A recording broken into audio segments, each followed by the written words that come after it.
Hello everyone, welcome back to Study Time with Isha.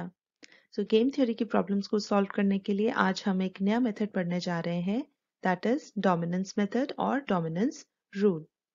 So question solve करने से पहले कुछ एक दो चीजें जो आपको इस मेथड के लिए पता होनी चाहिए. डोमिनेंस रूल बेसिकली यूज होता है टू मिनिमाइज और we can say to simplify. Better word is simplify. ठीक है, टू सिंप्लीफाई आर गेन्स. ठीक है, हमने पहले जो तीन मेथड्स किए हैं, हमने किया था गेन्स और इक्वल गेन्स और प्रोबेबिलिटी मेथड, फिर हमने किया था अरिथमेटिकल मेथड और फिर हमने लास्ट वीडियो में डिस्कस किया था ऑड्स मेथड. तो वो तीनों मेथड हमने किए थे फॉर 2x2 गेम्स. लेकिन हमारे पास अगर m/n गेम्स हैं, m/n गेम का मतलब होता है जहां पर we have more than 2 rows and 2 columns. ठीक है, तो उस केस में हम अपनी गेम को सिंप्लीफाई कर सकते हैं with the help of dominance rule. ठीक है, और अगेन हम यहाँ पर ये रूल कब लगाते हैं जब हमारे पास सैडल पॉइंट एग्जिस्ट नहीं करता, क्योंकि अगर सैडल पॉइंट एग्जिस्ट करता है तो हमें डायरेक्टली आंसर मिल जाता है. ठीक है, तो अगर हमें सैडल पॉइंट नहीं मिलता, सपोज हमारे पास 3x3 का मैट्रिक्स है, पे ऑफ मैट्रिक्स है, तो उस केस में हम कोशिश करते हैं अपनी गेम को थोड़ा सा पहले सिंप्लीफाई करते हैं. तो सिंप्लीफाई करने के बाद हो सकता है एक स्टेज पर आकर वो 2x2 का मैट्रिक्स बन जाए जो फर्दर इस रूल से सॉल्व ना हो सकता हो, तो फिर हम 2x2 को सॉल्व करने के लिए जो मेथड्स हैं वो यूज कर सकते हैं. ठीक है, तो फिलहाल आप इतना याद रखिए कि हम डोमिनेंस रूल किस लिए यूज करते हैं, mainly to simplify our games. ठीक है, अब ये रूल हम अप्लाई कैसे करते हैं. तो जैसा कि नाम है डोमिनेंस रूल, तो हम क्या करते हैं, कई बार होता है कि हमारे पास जो स्ट्रैटेजीज अवेलेबल होती हैं उसमें क्लियरली कोई एक स्ट्रैटेजी बाकी की स्ट्रैटेजीज को डोमिनेट करती है. डोमिनेट करने का मतलब है सबसे बेनिफिशियल एक ऐसी स्ट्रैटेजी होती है. ठीक है, तो इन एनी केस हम कोशिश करते हैं वही एक स्ट्रैटेजी अप्लाई करने की. ठीक है, तो हम क्या करते हैं, जो स्ट्रैटेजी डोमिनेट हो रही होती है उस स्ट्रैटेजी को हम डिलीट कर देते हैं. ठीक है, सो हम हर स्टेप पे क्या करते हैं, we delete a strategy being dominated. ठीक है, तो कोई एक स्ट्रैटेजी जो डोमिनेट हो रही होगी हम उसे डिलीट करते हैं हर स्टेप पे. ठीक है, तो हम क्या करते हैं, हम स्टार्ट करते हैं जैसे प्लेयर ए से. ठीक है, तो हम देखते हैं सपोज प्लेयर ए के पास तीन स्ट्रैटेजीज हैं, A1, A2, A3, और प्लेयर बी के पास हैं तीन स्ट्रैटेजीज B1, B2, B3. तो हम क्या करते हैं, टर्न बाय टर्न पहले हम देखते हैं प्लेयर ए के लिए कौन सी एक स्ट्रैटेजी है जो डोमिनेट हो रही है बाकियों से. ठीक है, तो हम एक स्ट्रैटेजी डिलीट करते हैं. ठीक है, सपोज हमने A3 डिलीट कर दी, तो हमारे पास इतना ही मैट्रिक्स रह जाता है, A1, A2 और यहाँ से B1, B2, B3. उसके बाद हम बी के पॉइंट ऑफ व्यू से देखते हैं कि बी की कौन सी ऐसी स्ट्रैटेजी है जो डोमिनेट हो रही है, हम उसको डिलीट करते हैं. सपोज B3 डिलीट हो गई. ठीक है, फिर हमारे पास रह गया A1, A2, B1, B2. हम फिर ए के पॉइंट ऑफ व्यू से देखेंगे कि A1 और A2 में से कौन सी स्ट्रैटेजी डोमिनेट हो रही है. तो कहने का मतलब ये है कि हम टर्न बाय टर्न अल्टरनेटिवली पहले एक प्लेयर की स्ट्रैटेजी कोई एक डिलीट होगी, फिर उसके बाद प्लेयर बी की, फिर प्लेयर ए की, फिर प्लेयर बी की. ठीक है, तो उस केस में क्या होता है, लास्ट में मोस्टली ऐसा होता है कि हमारे पास एक 2x2 का मैट्रिक्स रह जाता है जो फर्दर जहां पर डोमिनेंस रूल नहीं लग पाता. ठीक है, तो फिर वहां पर हम 2x2 गेम को सॉल्व करने के लिए जो मेथड्स अवेलेबल हैं उनमें से कोई एक मेथड अप्लाई कर देते हैं. ठीक है, तो चलिए अब हम एक एग्जांपल की हेल्प से समझने की कोशिश करते हैं कि डोमिनेंस रूल हम कैसे अप्लाई करेंगे. तो यहाँ पर एक एग्जांपल है, देखिए, find the optimal strategies for player A and be in the following game and also obtain the value of game. तो यहाँ पर हमारे पास एक मैट्रिक्स बना हुआ है, पे ऑफ मैट्रिक्स, दो प्लेयर्स हैं ए एंड बी, दोनों के पास तीन तीन स्ट्रैटेजीज हैं, A1, A2, A3, B1, B2 and B3, और बीच में पे ऑफ मैट्रिक्स गिवन है. So this is 3x3 matrix. ठीक है, तो हमने पहले भी डिस्कस किया है कि जब भी हमें एक गेम सॉल्व करनी है तो first of all we have to check whether saddle point exist और नॉट. ठीक है, तो सैडल पॉइंट के लिए हम क्या करते हैं, मैक्सिमम और मिनिमैक्स स्ट्रैटेजीज यूज करते हैं जो हम पहले डिस्कस कर चुके हैं. तो हम यहाँ पर एज्यूम करके चल रहे हैं कि सैडल पॉइंट एग्जिस्ट नहीं करता है, आप अपने लेवल पर चेक कर सकते हैं. ठीक है। तो अब हम यहाँ पर डायरेक्टली अप्लाई करेंगे डोमिनेंस रूल। अब डोमिनेंस रूल के लिए क्या कंडीशन हमने बोली कि डोमिनेंस रूल तभी लग सकता है जब हमारे पास कोई ऐसी स्ट्रैटेजी अवेलेबल है जो बाकियों को डोमिनेट कर रही है। ठीक है, तो जो डोमिनेट हो रही होती है वो स्ट्रैटेजी हट जाती है। ठीक है, तो हम क्या करेंगे, पहले हम प्लेयर ए के पॉइंट ऑफ व्यू से स्टार्ट करते हैं। तो प्लेयर ए की तरफ से हम देखेंगे, एक एक बार हम कंपेयर करेंगे, जैसे A1 A2 को कंपेयर करेंगे, फिर A2 A3 को कंपेयर करेंगे, A1 A3 को कंपेयर करेंगे और देखेंगे कि कौन सी स्ट्रैटेजी डोमिनेट हो रही है, उसको हम डिलीट करेंगे। ठीक है, और वो कैसे करते हैं चलिए देखते हैं। Let's compare A1 and A2। तो यहाँ पर देखिए, अगर हम A1 की वैल्यूज देखें 9 इज ग्रेटर देन 3। ठीक है, उसके बाद अगर हम 8 और -6 को कंपेयर करें तो 8 इज ग्रेटर देन -6। ठीक है, यहाँ पर भी ये डोमिनेट हो रही है। लेकिन अगर हम ये तीसरा देखें -7 और 4, तो -7 4 को डोमिनेट नहीं कर रहा, -7 इज लेस देन 4। ठीक है, इसका मतलब A1 और A2 में से हम डिसाइड नहीं कर सकते विच वन इज बेटर। ठीक है, तो चलिए अब फिर हम कंपेयर करते हैं A2 A3 को, देख लेते हैं उसमें से कुछ मिलता है हमें। A2 एंड A3, देखिए यहाँ पर 3 जो है वो 6 से छोटा है, या हम उल्टा बोल लेते हैं 6 is greater than 3, 7 is greater than -6, but -7 is not greater than 4। ठीक है, तो इसका मतलब A2 A3 में भी हम डिसाइड नहीं कर पा रहे हैं कि which strategy is dominating the other, right? अब हम देखते हैं A1 और A3 को, A1 एंड A3 को कंपेयर करते हैं। तो यहाँ पर देखिए 9 is greater than 6, 8 is greater than 7, -7 और -7 इक्वल हैं। ठीक है, तो इससे फर्क नहीं पड़ता क्योंकि एटलीस्ट उल्टा तो नहीं है ना कि A3 बड़ा हो गया A1 से। ठीक है, तो ये वाला अगर कोई एक इक्वल भी है या कोई दो इक्वल भी हैं तो एटलीस्ट एक ऐसा हो जो कंप्लीटली डोमिनेट कर रहा हो। ठीक है, तो हम यहाँ पर कह सकते हैं A1 is dominating A3। ठीक है, is dominating A3। तो अगर A3 डोमिनेट हो रहा है इसका मतलब वो प्लेयर ए के लिए बेनिफिशियल स्ट्रैटेजी नहीं है। ठीक है, तो अगर प्लेयर ए के पास दो स्ट्रैटेजीज A1 और A3 में से ऑप्शन हो चूज करने का, तो वो A3 तो एटलीस्ट कभी चूज नहीं करेगा, वो A1 को ही चूज करेगा। तो हम क्या कर सकते हैं, A3 को हम डिलीट कर सकते हैं। ठीक है, देयरफॉर डिलीट A3, राइट।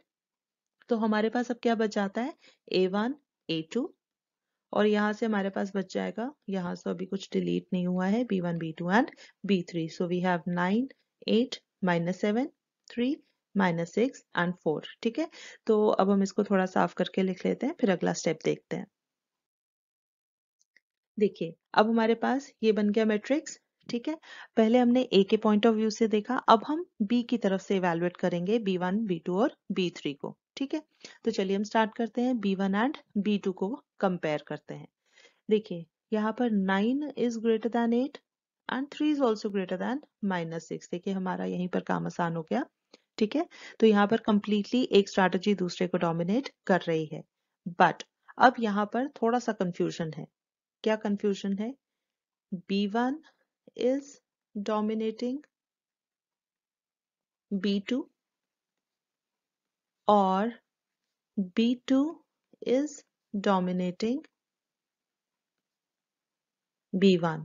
और ये कंफ्यूजन क्यों है, वो इस वजह से है कि हमने कहा था कि जो हम पे ऑफ मैट्रिक्स बनाते हैं वो ए के पॉइंट ऑफ व्यू से बनाते हैं। ठीक है, और उसका क्या मतलब हमने बताया था कि जो पॉजिटिव वैल्यूज होती हैं वो ए का बेनिफिट दिखाती हैं, नेगेटिव वैल्यूज बी का बेनिफिट दिखाती हैं। ठीक है, तो अगर नेगेटिव ना भी हो तो जितनी ज्यादा बड़ी वैल्यू होगी वो ए के लिए बेनिफिशियल होगा। ठीक है, तो अब यहाँ पर देखिए क्या है, अगर player B strategy B1 choose करता है तो ए को पे ऑफ 9 और 3 मिलने के चांसेस हैं।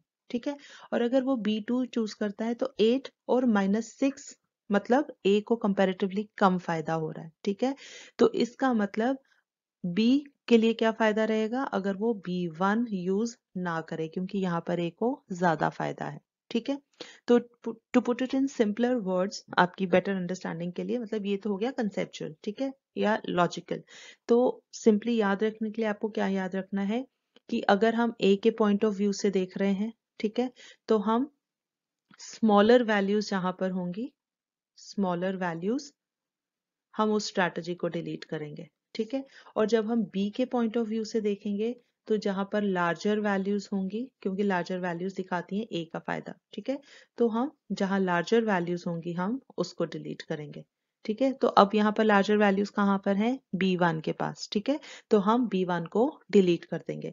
तो जब B1 को डिलीट करेंगे हमारा मैट्रिक्स कैसे बन जाएगा, A1 A2 B2 and B3। तो यहाँ पर हमारे कहने का मतलब क्या है, डोमिनेट कौन हो रहा है, B1 is dominated by B3, ठीक है।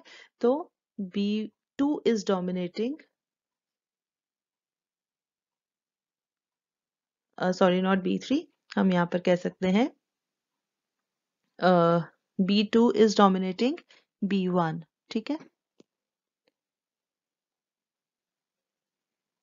ठीक है। So I hope this is clear. तो हमारे पास B2 is dominating B1 और यहाँ से हमारा मैट्रिक्स बन गया, we are left with 8 -7 -6 and 4, ठीक है। अब हमने देखा बी के पॉइंट ऑफ व्यू से, अगेन अल्टरनेटिवली अब हम देखेंगे ए के पॉइंट ऑफ व्यू से। तो अगर हम A1 A2 को कंपेयर करते हैं तो देखिए 8 तो -6 से बड़ा है लेकिन -7 4 से छोटा है, ठीक है। इसका मतलब we can not decide whether A1 is better और A2 इज बेटर, ठीक है। तो फिर हम बी के पॉइंट ऑफ व्यू से फिर से देख लेते हैं, B2 B3 को कंपेयर करें तो 8 देखिए -7 से बड़ा है लेकिन -6 4 से बड़ा नहीं है, वो छोटा है, ठीक है। तो अगेन यहाँ पर भी कंफ्यूजन है कि कौन सी बेटर है। तो इसका मतलब अब इससे फर्दर हम डोमिनेंस रूल अप्लाई नहीं कर सकते, ठीक है। Dominance rule can not be applied further. अब नहीं अप्लाई होगा तो प्रॉब्लम कैसे सॉल्व करेंगे, तो प्रॉब्लम ऐसे सॉल्व करेंगे कि हमारे पास अब 2x2 का मैट्रिक्स है, ठीक है, और 2x2 गेम्स को सॉल्व करने के लिए हमारे पास बहुत सारे मेथड्स हैं। तो हम पिछली वीडियोस में डिस्कस कर चुके हैं, sorry this is B2 and B3, ठीक है। तो हम पीछे डिस्कस कर चुके हैं पिछली वीडियोस में, वी हैव मेनली 3 मेथड्स। कौन कौन से हैं, 2x2 गेम को सॉल्व करने के लिए वी हैव इक्वल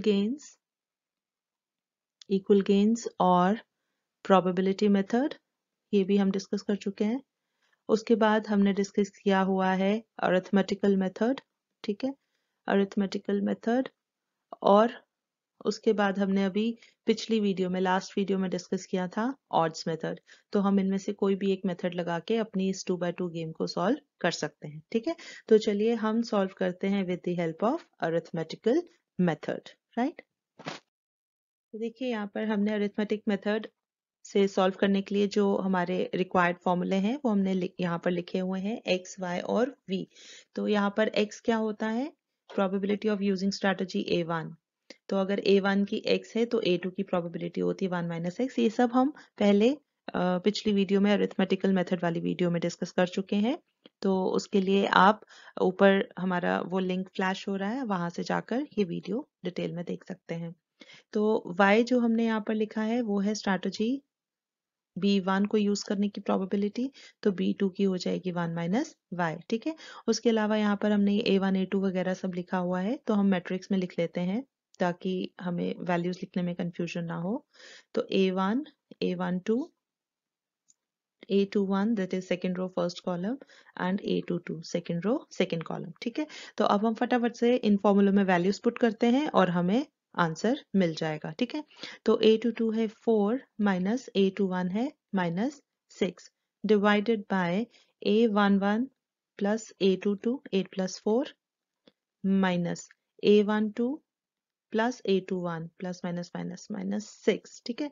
तो ये आ गया 4 + 6 अपॉन 8 + 4 12 माइनस 7 + 6 13, तो माइनस माइनस प्लस ये हो जाएगा 10/25। और इसको हम फर्दर सॉल्व करेंगे, 5 2 10 5 5 25, ठीक है। और अगर x है 2/5 तो 1 - x कितना हो जाएगा, 1 - 2/5 विच इज इक्वल टू 3/5, ठीक है। तो A1 के लिए प्रोबेबिलिटी है 2/5 और A2 के लिए प्रोबेबिलिटी है 3/5, ठीक है। अब हम वैसे ही y की वैल्यू कैलकुलेट करते हैं। A22 इज 4 माइनस, आप भी फटाफट से साथ साथ में सॉल्व कर लीजिए।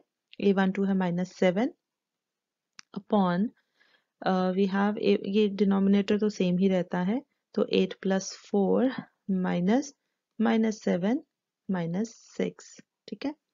तो ये आ जाएगा 4 + 7 upon 12 + 13 which is equal to 11 upon 25. तो अगर y है 11 by 25 तो 1 minus y कितना हो जाएगा? 1 minus 11 upon 25 which is equal to 14 upon 25, right?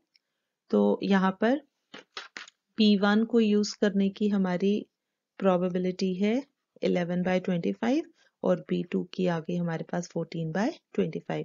अब जल्दी से हम वैल्यू ऑफ गेम कैलकुलेट कर लेते हैं which is equal to A11 A22 8 into 4 minus A12 है -7 into A21 है -6 डिवाइडेड बाय डिनोमिनेटर अगेन हमारा सेम है तो हम इसको लिख लेते हैं 8 plus 4 minus -7 minus 6 which is equal to 8 4s are 32 minus 7 6 are 42 तो माइनस माइनस प्लस हो जाएगा माइनस 42 माइनस माइनस प्लस और एक माइनस माइनस 32 माइनस 42 अपॉन ये सॉल्व करके आता है 25 minus 10 upon 25 which is equal to 5 2s are 10 5 5s are 25. So this is our value of game. ठीक है तो इस तरीके से हम x की वैल्यू 1 माइनस एक्स की मतलब a1 a2 की प्रोबेबिलिटीज b1 b2 की probabilities and value of game negative sign indicates b की फेवर में ये गेम है ठीक है सो b विंस राइट तो ये था हमारा पूरा डोमिनेंस मेथड तो हमने इसमें क्या किया हमने सबसे पहले अपना सैडल पॉइंट चेक किया वो एग्जिस्ट नहीं करता था फिर हमने देखा डोमिनेंस रूल लगा के कौन सी स्ट्रैटेजी किसको डोमिनेट करती है और अकॉर्डिंगली हम जो डोमिनेट हो रही थी स्ट्रैटेजी वो हम डिलीट करते गए ठीक है अल्टीमेटली हम 2x2 मैट्रिक्स तक पहुंचे जहां पर फर्दर डोमिनेंस रूल नहीं लग रहा था तो हमने 2x2 गेम को फर्दर सॉल्व किया with the help of arithmetical method ठीक है so this is how we have to use dominance rule So with this this topic is over. I hope all the steps are clear. तो अगर आपको कहीं पर doubt है तो आप अगर कहीं पर कुछ भी कंफ्यूजन है तो आप वीडियो को रिवाइंड करके आप फिर से सुन सकते हैं और अगर फिर भी कोई डाउट रहता है तो आप कमेंट सेक्शन में पूछ सकते हैं उसके अलावा अगर आपके कोई सजेशंस और फीडबैक है तो प्लीज वो भी आप कमेंट सेक्शन में जरूर शेयर करें मगर जाने से पहले अगर आपको ये वीडियो पसंद आई हो तो इसे लाइक करना ना भूलें अगर आपकी कोई फीडबैक या सजेशंस हैं तो प्लीज़ कमेंट बॉक्स में ज़रूर शेयर करें और हाँ ये वीडियो अगर आपको लगता है कि आपके और भी फ्रेंड्स रिलेटिव्स या किसी के भी लिए हेल्पफुल प्रूव हो सकती है तो प्लीज़ उनके साथ शेयर ज़रूर करें और हाँ अगर आपने हमारे चैनल को अभी तक सब्सक्राइब नहीं किया है तो प्लीज़ इसे सब्सक्राइब ज़रूर करें हम जल्दी हाजिर होंगे एक नया कॉन्सेप्ट लेकर तब तक के लिए टेक केयर बाय बाय